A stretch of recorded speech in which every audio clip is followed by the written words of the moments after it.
안녕하세요. 오늘은 제가 포항에 있는 내연산에 왔습니다. 날씨가 어마어마한 날이에요. 지금 아침 7시 50분 정도밖에 안 됐는데 28도, 29도고요. 뉴스 보니까 어제는 자그마치 대구가 37도를 찍었더라고요. 자, 여기 제 배낭에는 오늘 파노라마 포맷인 후지 G617 카메라를 가져왔고, 계곡 따라서 쭉 올라가다 보면은 폭포들이 보이는데 그 중에 관음폭포까지 가서 폭포 사진을 한번 파노라마 포맷 가지고 촬영해 볼 생각입니다. 날씨는 더운데 여기 내연산은 이렇게 더운 날씨에도 계곡 따라서 올라가는 길이 잘 되어 있다 보니까 시원한 물소리 들으면서 올라가 보시면 좋겠습니다.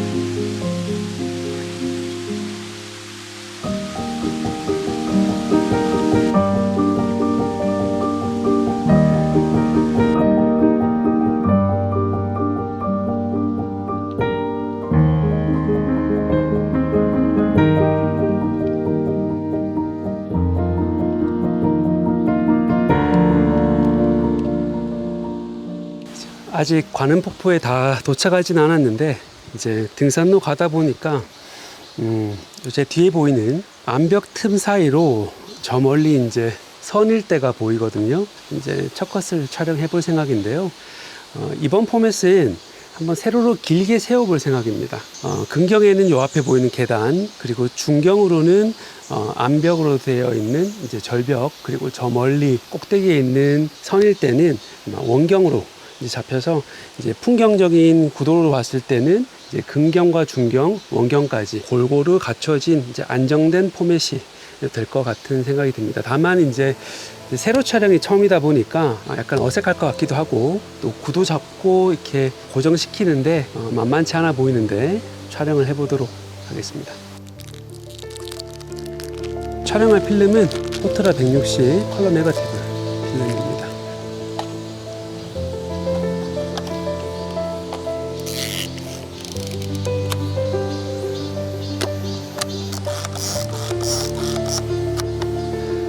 EV12 기준으로 F45에 2분의 1 값으로 세팅을 했고, 셔터 코킹했고 릴리즈 달았으니까 이제 촬영해 보도록 하겠습니다.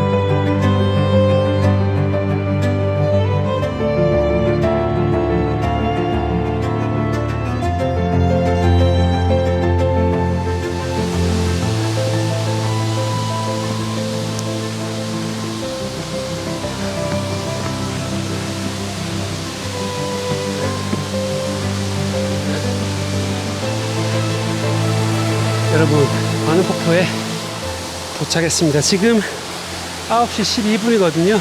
1시간 20분 걸렸는데, 사실 등산만 바로 해서 오면 한 50분이면 충분할 텐데 중간에 제가 사진도 찍고 한다고 시간을 제치했던 것 같습니다. 자, 이제 목적지에 도착했으니까 한번 촬영을 해보도록 하겠습니다.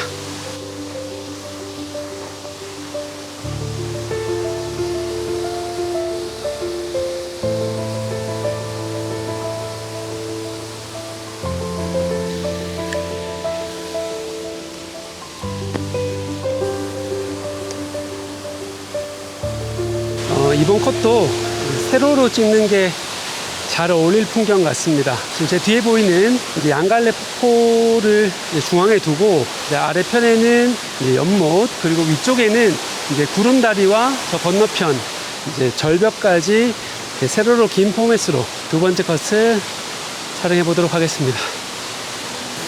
F45에 1초 노출 나오거든요. 1초 노출에서 이제 벌브로 바꾼 다음에 MD64 필터를 끼워줄 거예요. 그러면은 4분 정도 장노출 시간이 확보가 됩니다. 그러면 앞에 보이는 이 물줄기가 부드럽게 표현이 될 것 같아요. MD64 필터.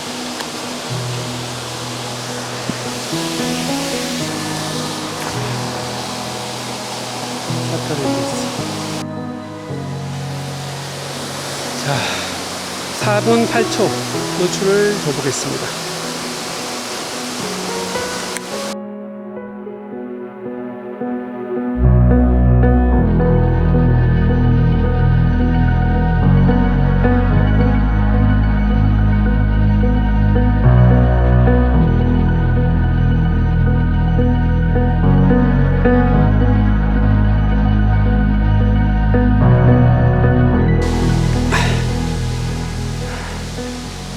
오늘은 제가 요 후지 G617 카메라를 사용한 지 1년 정도 지났어요. 정확하게는 이제 작년 7월에 구매를 해서 이제 올해 8월이니까 1년 1개월 정도 사용을 하고 있는 상황인데요. 지난 1년 동안 사용해 보면서 제가 직접 느꼈던 몇 가지 사항들 한번 여러분들하고 나눠보려고 합니다. 사실 이제 이 카메라는 목적 자체가 워낙 명확한 카메라다 보니까 설명드릴 것들이 오히려 많지 않을 수 있겠어요. 왜냐면은 이 카메라를 염두에 두시는 분 자체가 풍경이라든지 또 이 617 굉장히 넓은 파노라마 포맷에 이제 흥미를 가지신 분이기 때문에 여러 가지 기능들이라든지 이런 부분들은 설명드릴 것들이 많지도 않고 또 실제로 기능 자체도 많지는 않은 상황이긴 합니다. 그래도 혹시나 이 카메라에 대한 개략적인 개요라든지 작동법 같은 것들이 궁금하신 분이라고 하면은 여기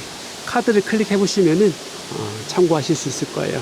제가 이제 파노라마 포맷은 이제 35mm, 135 포맷도 사용을 해봤는데 35mm 같은 경우는 이제 필름을 스캔할 때도 편평도라든지 이런데 좀 문제가 있어서 자꾸 뉴트닝이 생기더라고요. 오히려 이제 판형이 제대로 큰 617 포맷을 사용하게 됐고, 이 카메라 같은 경우는 이제 그러니까 자셀로 치면은 6x6가 이제 3장이 들어간다고 보시면 되겠어요. 120 포맷 필름을 끼우게 되면은 4컷이 찍히게 되는데, 사용해 보니까 실제로 이제 617 포맷이라고는 하지만 스캔을 해보면은 약 619 정도, 그러니까 양옆으로 더 여유롭게 촬영이 되긴 하더라고요. 약간 양옆으로는 크롭이 조금 더 자유롭다고 생각하시면 될 것 같고요. 이제 그럴 수밖에 없는 게 목적식이다 보니까 뷰파인더 자체는 이제 구도만 확인하는 용이지 실제로 SLR처럼 어떤 장면이 정확하게 그 화각에 맞게 촬영되는지는 확인이 쉽지 않습니다.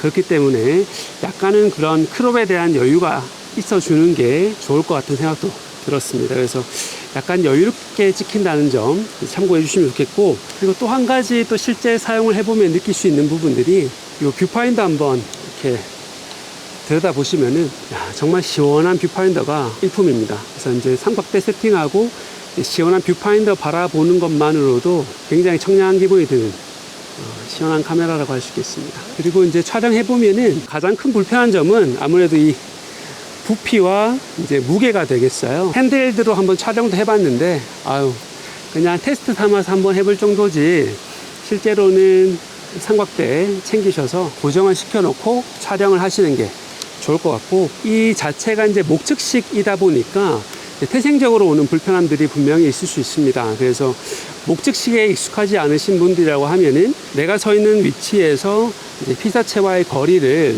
측정할 수 있는 능력이 필요할 것 같고, 이제 그렇지 않다고 하면은 적어도 이제 과초점에 대한 이해는 가지고 접근하시면 조금 더 수월한 촬영이 될 수 있을 것 같고, 실제 초점을 맞출 때도 보시면은 렌즈에 있는 거리계 가지고 초점을 맞추게 되어 있거든요.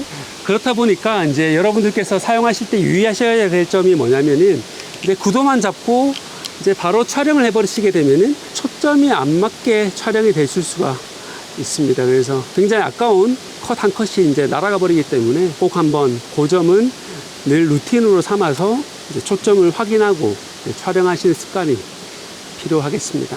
자, 어쨌든 뭐 제가 지난 1년 동안 사용해 보면서 직접 느꼈던 몇 가지 얘기들을 여러분들하고 이제 공유를 해봤고요. 이 영상 보시는 분이라고 하면은 이제 목적이 분명한 이 카메라를 이제 아마 실제 구입할까 말까 이제 망설이시는 분들이 이 영상을 참고하시고 있을 거라 생각이 됩니다. 그래서 제가 뭐 그동안 실제로 사용해 보면서 느꼈던 것들을 여러분들하고 공유를 해봤으니까 실제 구매하실 때 참고가 되셨으면 좋겠습니다.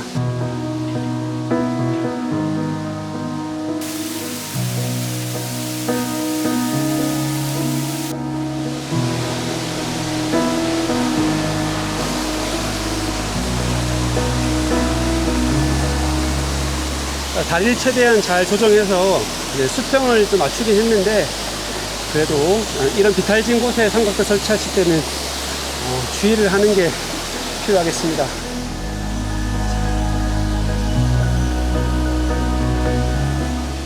자, 노출은 지금 F45에 2분의 1초가 나오는데, 이 폭포가 이제 흐르는 걸 강조하기 위해서 이제 노출을 너무 길게 주진 않을 거고요.